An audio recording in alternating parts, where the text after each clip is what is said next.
Mahigit 20 milyong pisong halaga ng suspected shabu ang nasamsam ng Philippine National Police sa buy-bust operation sa Tagbilaran City, Bohol, kung saan arestado ang dalawang high-value individuals. Ang blotter sa report.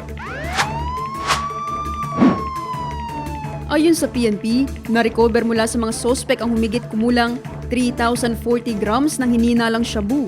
Isinagawa ang operasyon ng Tagbilaran City Police Station, katuwang ang Bohol Police Provincial Office bilang bahagi ng pinaigting na kampanya kontra iligal na droga.